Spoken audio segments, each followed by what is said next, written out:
llega un hermano y me dice que el hombre más sabio de la historia y el de la Biblia es Salomón.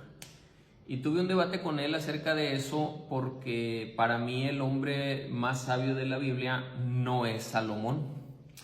La sabiduría es conocimiento y yo antes enseñaba que conocimiento o sabiduría no es lo mismo que obediencia. Entonces yo durante mucho tiempo defendía que sí, Salomón fue el hombre más sabio, pero que no fue el más obediente, por eso cometió muchos errores. Pero analizando la historia de Salomón, realmente no es el hombre más sabio de la historia.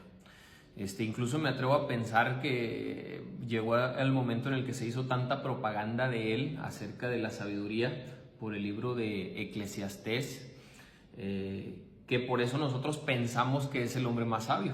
Y por lo que leemos en las historias de cómo llegó a ser rey y todo eso, pues se dice que en algún momento pidió a Dios sabiduría y que Dios le concedió sabiduría.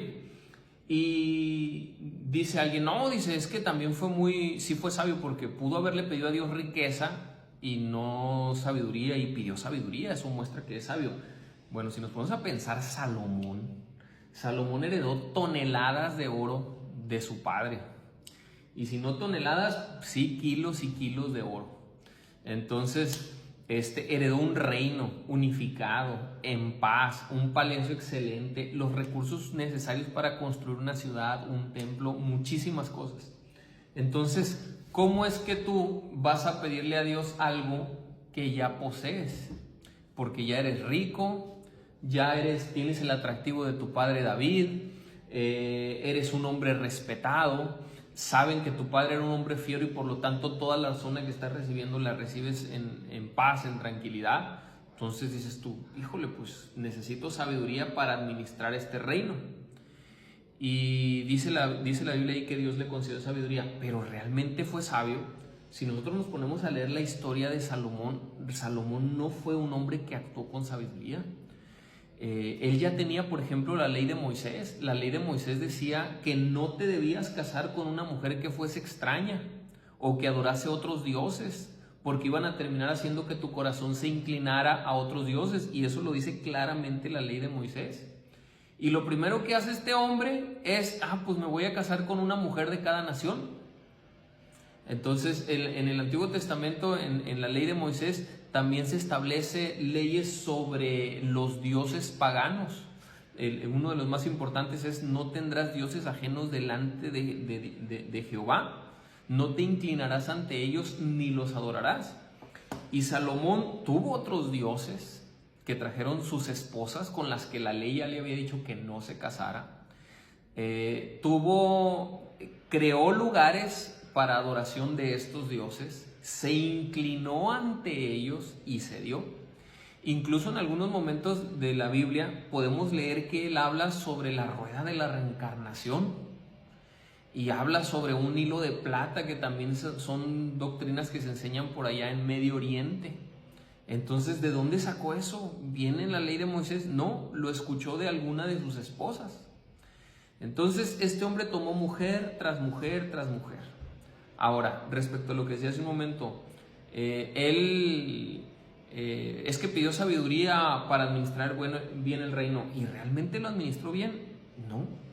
Salomón se ensimismó tanto en construir el templo y en hacer un montón de edificaciones en Jerusalén, que gastó muchísimo dinero. Llegó al punto en el que recaudaba impuestos, no eran suficientes, y luego recaudaba más impuestos y no eran suficientes, y recaudó hasta 3 veces más de los impuestos que se requerían. Y llegó el momento de que la misma gente que no pagaba impuestos era traída a trabajar a Jerusalén para poder edificar la ciudad.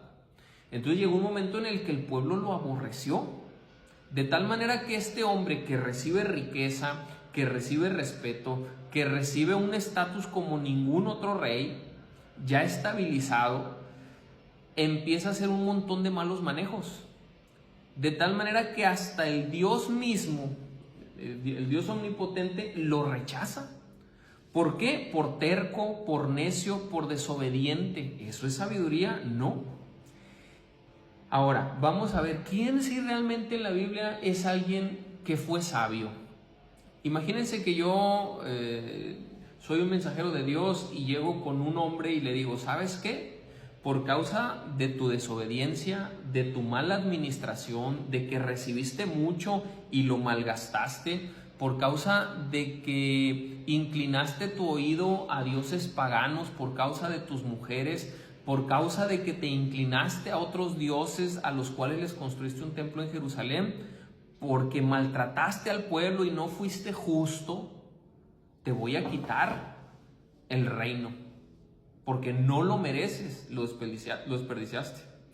Pero por amor de tu padre, te voy a dejar Jerusalén y la tribu de Benjamín.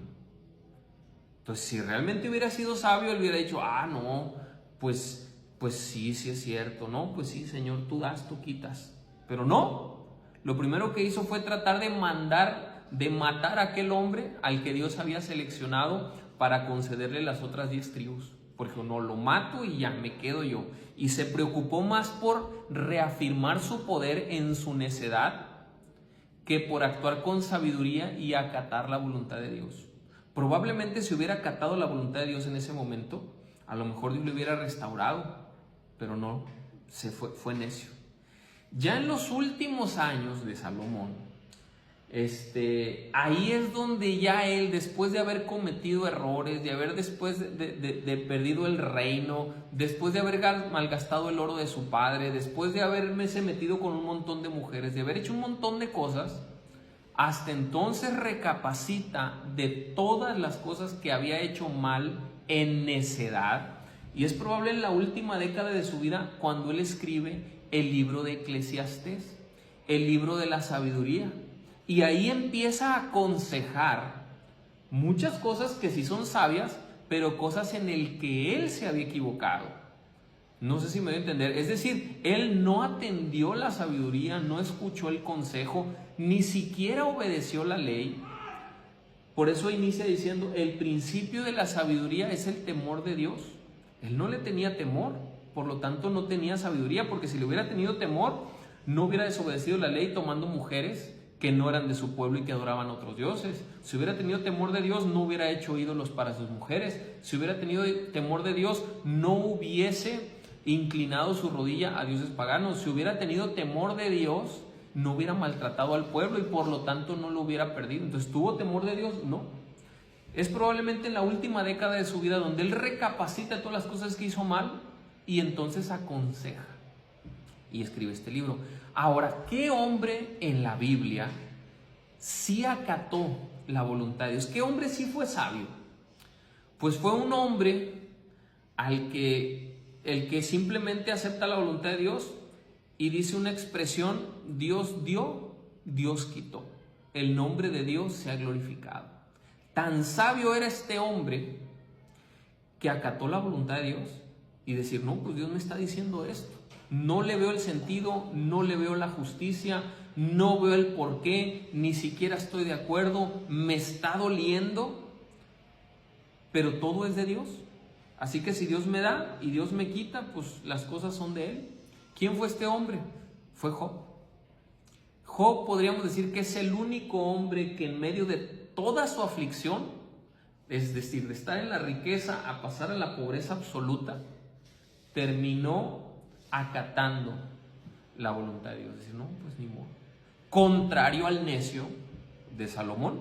Salomón dijo, no, ¿y por qué es mi reino y es por derecho mío y soy el hijo de David y él me lo dejó? Y no aceptó la voluntad de Dios. Entonces, ¿qué quiero decir con esto?